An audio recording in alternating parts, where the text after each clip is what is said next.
There comes a point in every health business where they will eventually need to increase their prices, because the longer you leave it, the more likely you're not going to do it, and this will lead to a really bad profit loss statement. You might bleed in your revenue, you might not be able to retain staff, you might burn out, and worst of all, you might actually provide a very poor patient experience. My name's Phil. I'm a sales and communications trainer for health professionals, and I help you communicate your value better in the clinic. Now let's talk about raising your prices.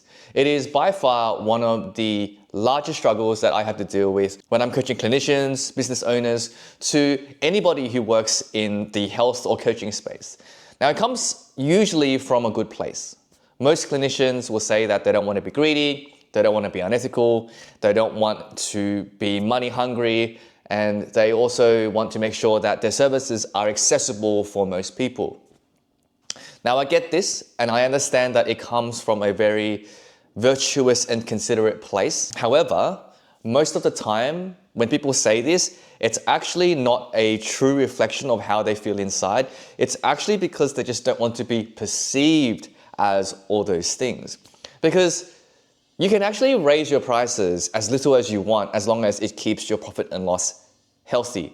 And we're not children here. You need to make profit in your business in order for you to reinvest in your own clinic to provide a better patient experience. If you want to give your staff a raise, you need to create more profit so they can get paid more. If you want to pay yourself a higher wage, you need more profit so you can pay yourself a higher wage.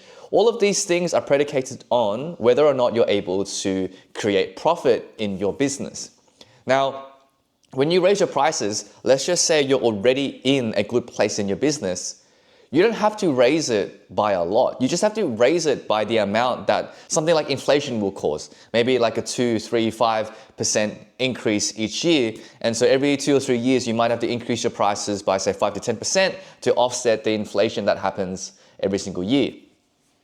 So even when I present that to clinicians, I say, look, you don't have to raise your prices by a lot, but you're really starting to struggle now because your operating expenses are really catching up to your profit and your revenue, which means that there's not going to be much left behind if you even have enough money to pay yourself a decent wage. And even then they will say, oh no, but isn't that too much? Aren't there people that can't afford it? I don't want to be greedy. I don't want to be unethical. I don't want to come across like I'm a salesperson. And sadly, the reality is, if you go down this route and you don't increase your prices, there's only really 3 things that are really going to happen to your business. Number 1, you bleed, okay? You are unable to give your staff better pay rates, so eventually maybe they leave. You can't give yourself any pay raise. In fact, you might have to cut your pay because expenses generally just go up and your wage will ultimately have to come down. That's the first option, you bleed. 2, everything, you hope and pray that everything stays the same, and you might be able to keep things relatively the same, but eventually inflation will catch up, and after 4, 5, 6 years of you not raising your prices, your operating expenses are going to catch up to your profit. And the third is you try and create more revenue by increasing the volume of patients that you see. And I've seen clinics do this by bunching 2, 3, 4 patients together in the one session, which ultimately leads to poorer care because most clinics are quite critical of the factory type clinics that just pump out patients. And yet they're unwilling to increase their prices. So eventually the only way they can sustain some level of profit is by doing the exact thing which they despise. So unfortunately, the reality is there is going to be a time in your clinic's life or your own solo practitioner life where you need to increase your prices, even if it means just covering the cost of inflation. Otherwise, eventually, either your service is going to go down into the shitter, or you're just going to bleed and eventually you're just going to have a dead business. Now, here's the thing. The reason behind you not raising your prices or somebody you know not raising their prices, even if you give them the $5 to $10 option, is ultimately related to whether or not their ego is ready to face the rejection that might come from them raising their prices. Because the truth is there are going to be some people who will accuse you of being greedy, who will accuse you of being unethical, who accuse you of just being money hungry. But what's important is whether or not your intent is about that at all. Because you could raise your prices because you just want to cover inflation. You could raise your prices because you genuinely just want to make a lot more money. And third, you could raise your prices because you think, well, why the hell am I working so hard? I can just raise my prices. The ones who don't value me can disappear, and the ones who stay can pay my higher prices. You can do all of those things. It goes down to whether or not you have the intent clear in your mind. And so most people are just afraid that they're going to be perceived as any of those things because by default, they feel that those things are so damaging to their reputation that they're just unwilling to do it. Now, I want to break that down a little bit because really what you're trying to preserve when you have a mindset of trying to please the image that you have is you're playing a status game. And what I mean by this is you're trying to derive some level of satisfaction or self-worth from where you perceive yourself to be in the hierarchy of who's virtuous, who's a good person, who's morally superior.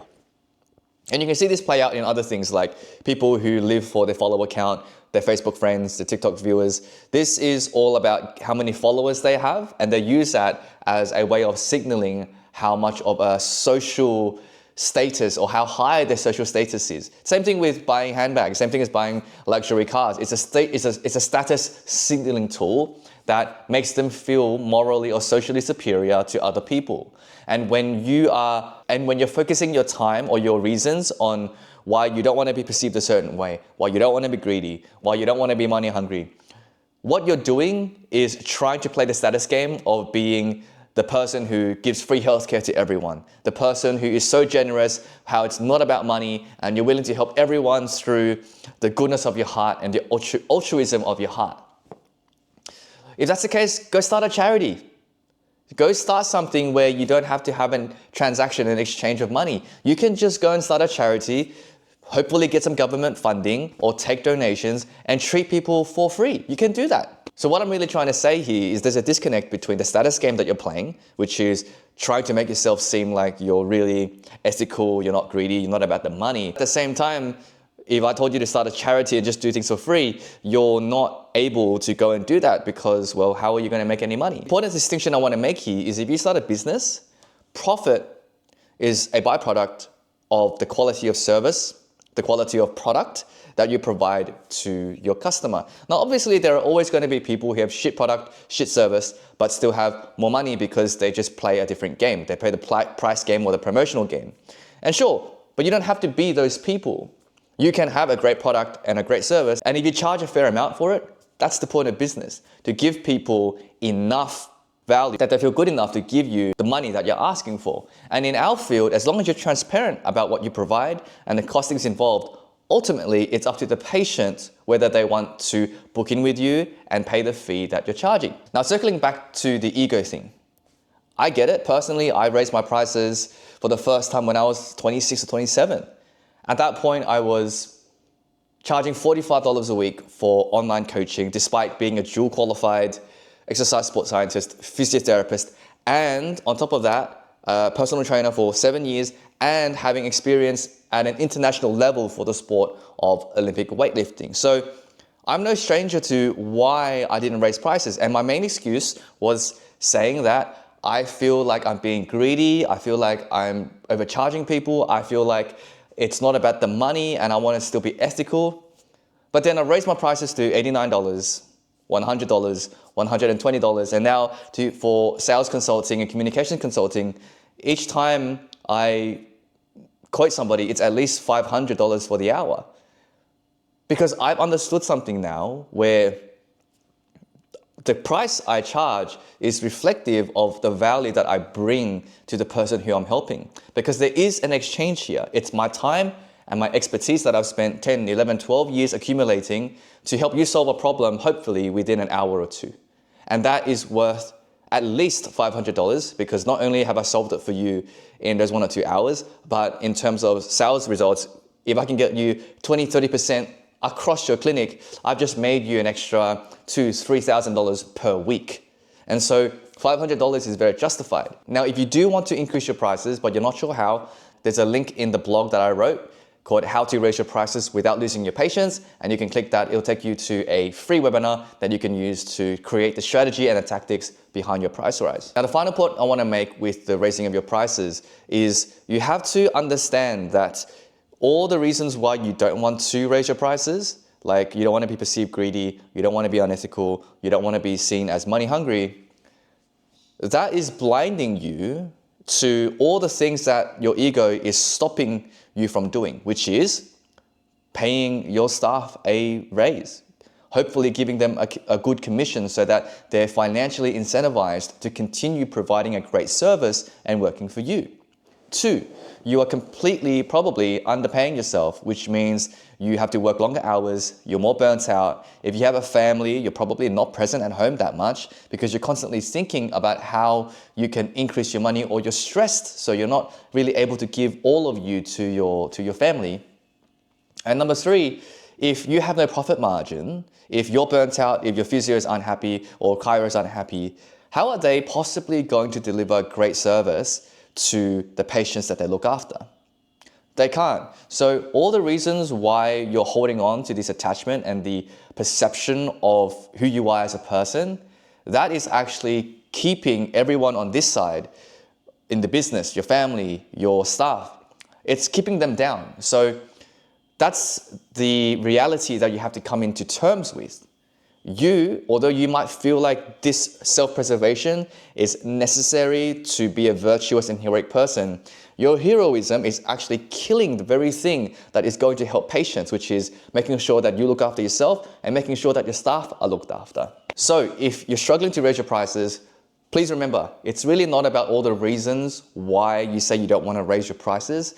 It's actually mainly because you just have a fear of being perceived in a negative way. And the sooner you get rid of that, not only will you be able to raise your prices, reinvest and create a better service for your patients and pay your staff better, but you'll also be able to be free from all the things that you're scared of being a business owner and start to experiment and create better services and better products for your patients.